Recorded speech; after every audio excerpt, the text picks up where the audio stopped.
Sortez vos ciseaux et vos tubes de colle. Aujourd'hui, on s'attaque à l'un des plus gros ateliers de découpage-collage de l'histoire de la biologie, les carticelles.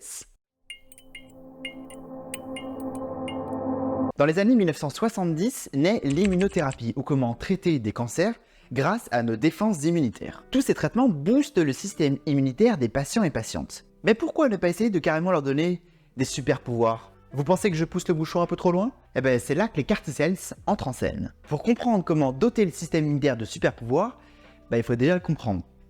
Oui, ça paraît logique. Alors pour ça, j'ai fait appel à Olivier de la chaîne La Science en Schéma. Salut Gaël. Alors, le système immunitaire, c'est pas très compliqué. Si, en vrai c'est compliqué, mais bon, c'est pas grave, on va se faire un petit schéma maison. Donc le système immunitaire, c'est un ensemble de cellules qui ont pour rôle de nous protéger contre les agents pathogènes. Alors, potentiellement, ça peut être des bactéries, des virus, des parasites, des champignons, bref. Ces organismes, ils ont tous pour point commun d'être des corps étrangers, et donc la première chose, c'est que le système immunitaire doit faire la différence entre les cellules qui font partie du même organisme que lui, c'est-à-dire le soi, et puis tout le reste, c'est-à-dire le non-soi. Et pour ça, il a une astuce assez simple. Toutes les cellules du soi présentent à leur surface une protéine qui est la même pour tout le monde, le CMH, donc pour complexe majeur d'histocompatibilité. Et donc quand une cellule immunitaire croise une autre cellule qui présente le CMH, ça veut dire qu'elle fait partie du soi, et dans le cas contraire, c'est le non-soi. Donc la première chose, c'est que le système immunitaire va réagir de manière indépendante de qui est en face, donc de manière aspécifique. Elle va combattre l'agent pathogène en question par phagocytose, donc littéralement on mange les microbes, ou par action cytotoxique avec des molécules qui ont une action cytotoxique. Donc ça c'est la réponse aspécifique. Ensuite vient le temps de la réponse spécifique. Cette réponse elle est assurée par les lymphocytes T et B. Ces lymphocytes, ils ont comme une bibliothèque dans laquelle sont répertoriés de très nombreux agents pathogènes potentiels. Et pour les reconnaître, ils disposent de protéines qu'on appelle les anticorps qui sont à leur surface.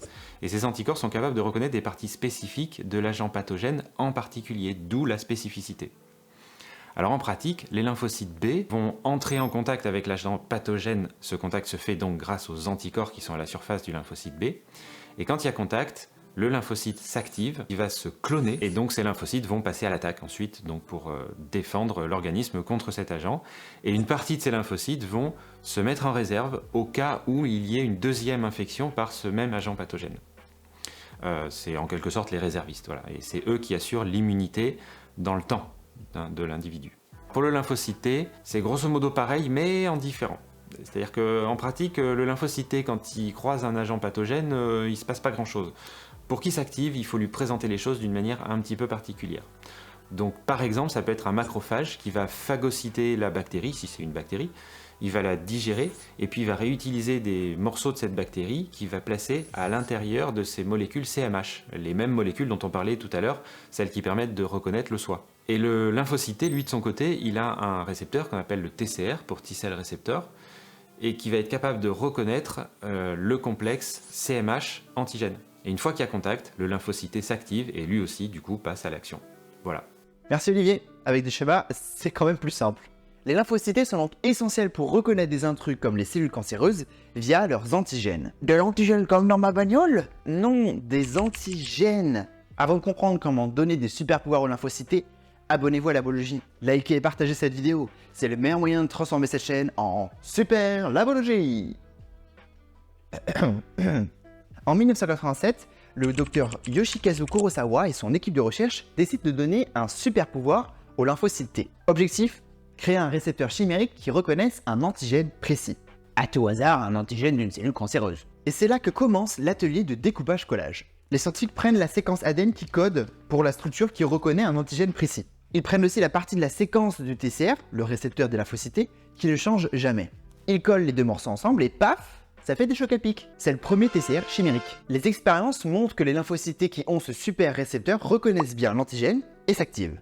Sauf que les lymphocytes ont un certain standing, pas question de regarder tout ce qui bouge et de voir si ça match. Ah, ce dressage, ça me dégoûte. L'antigène doit être joliment présenté pour que le lymphocyte s'y intéresse. Ça, c'est mieux présenté. Alors, qu'est-ce qu'on a là? Et généralement, cette autre cellule, c'est une cellule du système immunitaire, pas un intrus. Mais les cellules cancéreuses, elles s'en tamponnent le coquillard de bien présenter leurs antigènes. En 1989, les scientifiques ressortent leurs tubes de colle et leurs ciseaux. il fabrique un nouveau récepteur chimérique. Ce récepteur est capable de reconnaître l'antigène, qu'il soit bien présenté ou non. Et ça donne naissance à la première génération de récepteurs chimériques, les CAR, pour Chimeric Antigen Receptors, et donc les cellules CAR-T. Mais comment on donne ce super pouvoir à un patient pour soigner son cancer? Promis, on n'envoie pas de rayons gamma.